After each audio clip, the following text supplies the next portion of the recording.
Dyke Wall, Mammoth Lakes. On July 5th, 2009, nearby climbers at Dyke Wall near Mammoth Lakes, California, heard a sound they recognized immediately. Someone had fallen. John Bachar was 52 years old and one of the most accomplished free soloists in the history of American climbing. He had spent decades ascending routes without ropes, without protection, relying entirely on his own hands and judgment. In 1981, he posted a $10,000 reward for any climber who could follow him for a single full day in the mountains. Nobody accepted. Dyke Wall was not a challenge for Bachar. It was familiar ground. He had climbed routes there hundreds of times. That morning, he was soloing terrain well within his ability level. The climbers who heard the fall reached him within approximately 1 minute. He was alive when they arrived. Emergency responders were contacted and Bachar was transported to Mammoth Hospital. The exact cause of the fall was not publicly disclosed. There was no equipment failure. He was climbing without gear by choice, as he always had. What went wrong on a route he knew that well remained officially unexplained. He died at the hospital from severe injuries sustained in the fall. The climbing community's response was immediate and shaken. Bachar had represented something specific to the sport, the idea that experience, mastery, and intimate knowledge of terrain could reduce risk to an acceptable margin.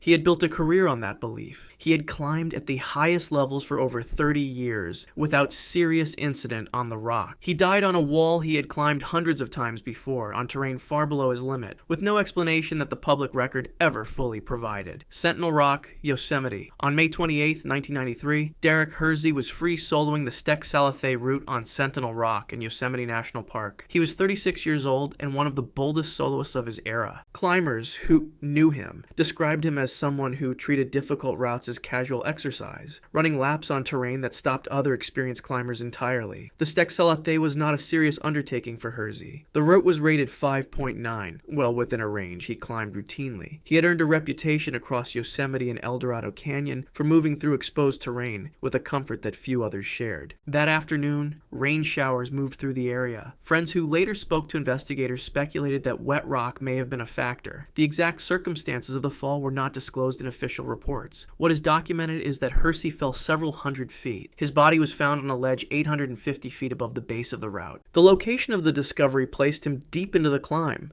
far enough up that retreat would not have been straightforward once conditions changed. Whether he encountered the rain while already committed to the face, or whether something else entirely caused the fall, was never confirmed publicly. Friends offered the weather as a possible explanation. Investigators did not release a definitive cause. The American Alpine Club recorded the incident in their accident reports. Coverage appeared in the Los Angeles Times and multiple climbing publications. The detail that drew the most attention was simple. A climber of his standing, on a road of that difficulty, did not come down alive. Hersey died on terrain he was more than capable of climbing. Fogher Cliffs, Valencia Island. On July 13, 2007, Michael Reardon spent the day climbing the Fogher Cliffs on Valencia Island off the coast of County Kerry, Ireland. He was 42 years old and worked as a professional free soloist, making ascents without ropes across locations worldwide. In Ireland alone, he had on-sighted 240 routes, many of them graded up to 5.12 and above. That day, he completed his climb successfully. The routes were done. He had come down from the rock and was on the ground packing his gear. Photographer Damon Corso was present and witnessed what happened next. A wave came in from the Atlantic without warning. It struck the base of the cliffs where Reardon was standing and pulled him into the ocean. Corso reported that within seconds, Reardon was more than 150 meters offshore. The Irish Coast Guard responded immediately. Search vessels reached the area and crews worked to locate him. The search continued, but found nothing. His body was never recovered. An inquest was held in Ireland. The findings confirmed the circumstances as Corso had described them. A rogue wave, striking without warning, pulling Reardon from the base of the cliffs after he had already finished climbing. The inquest recorded the cause of death accordingly. Friends who spoke publicly after his death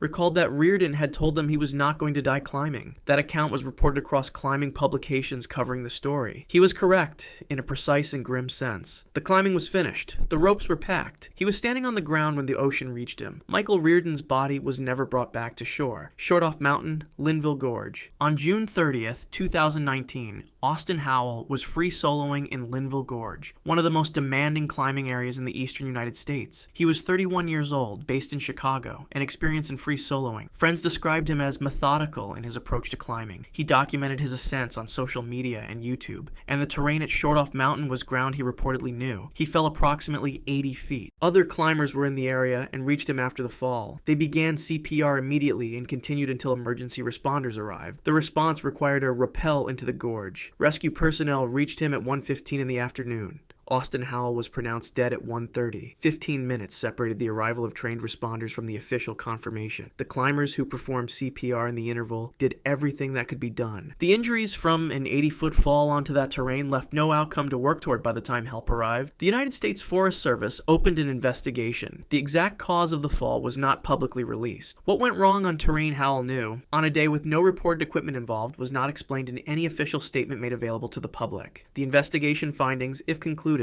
were not widely disclosed. Friends who spoke after his death returned to the same point repeatedly. He was careful. He was experienced. He had climbed there before. None of that context changed what the rescue team found at 1:15, or what was confirmed 15 minutes later. The gorge is remote enough that reaching him required rappelling in. Even that response, as fast as it was, changed nothing. Sawtooth Ridge solo traverse. On June 30th, 2012, Michael Ibarra set out alone to traverse peaks along Sawtooth Ridge in the eastern Sierra Nevada, in an area near the Yosemite region of California. He was 45 years old and worked as a correspondent for the Wall Street Journal, covering extreme sports professionally. The ridge sits between Matterhorn Peak and Cleaver Peak, terrain without marked trails, accessed almost exclusively by experienced mountaineers. He reached Matterhorn Peak and signed the summit register. That entry is documented. He did not sign the register at Cleaver Peak. When Ibarra did not return, a search was launched. It continued for 3 days. On the third day, a helicopter located his body on the steep western flank of the ridge. He had fallen between 150 and 200 feet. The exact location of the fall along the traverse was not established in publicly available reports.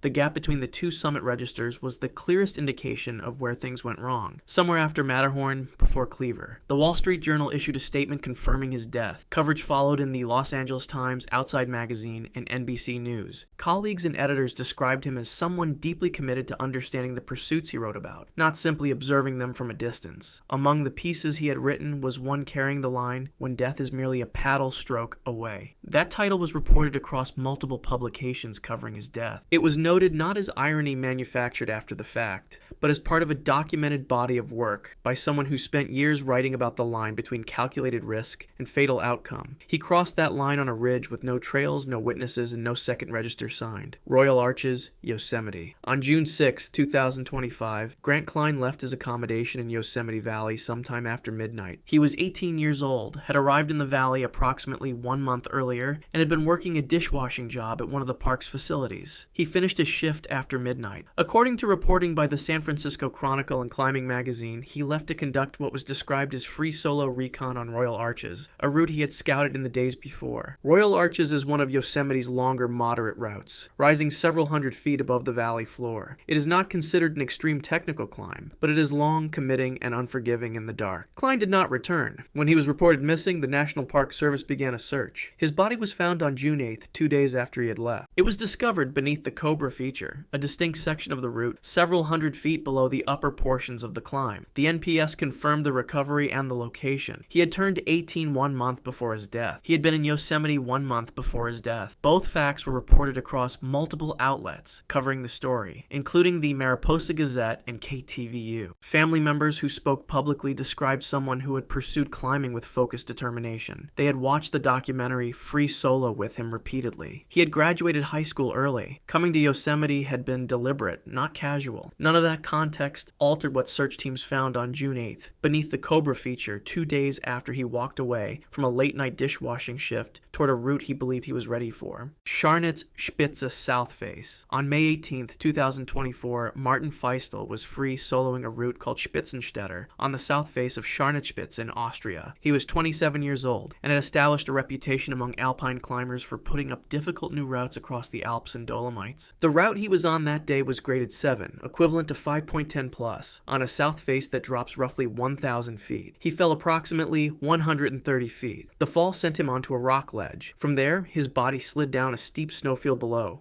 A mountain rescuer reached him. The injuries were fatal. A helicopter recovered his body shortly after. Feistl had spoken publicly about his approach to climbing without protection. In statements reported by Climbing Magazine and Alpinist, he had said that on ice, a climber simply does not fall, and that he preferred to rely on his belief in his own abilities over anything that might otherwise provide security. Those were not offhand remarks. They reflected a considered philosophy that shaped how he operated in the mountains. He was regarded as one of the most capable climbers of his generation in the alpine alpine discipline. The routes he established were documented across European climbing publications. His skill level was not in question among those who knew his work. The rescue reached him quickly. That detail appeared consistently across the Austrian and German coverage that followed. Quick in this case meant that the response was as fast as the terrain allowed. It did not mean fast enough to change the outcome. The injuries sustained in 130 feet onto rock, followed by a slide down a snowfield, were beyond what any response time could address. Martin Feistl was confirmed dead at the scene. Grand Teton Traverse. On July 16, 2004, Dwight Bishop set out to free solo the Grand Traverse route in Grand Teton National Park, Wyoming. He was 48 years old, worked as a climbing guide, and had published a climbing guide to the Teton Range. He had completed the same route 10 to 12 years earlier. Friends later told investigators he had been planning a future winter attempt on the same terrain. He did not return from the mountain. A search was launched the following day. It continued for 2 days. His body was found on the west side of the grandstand, a distinct feature within the Grand Teton Massif. The American Alpine Club recorded the incident in their accident reports. The exact location of the fall along the traverse was not established in publicly available documentation.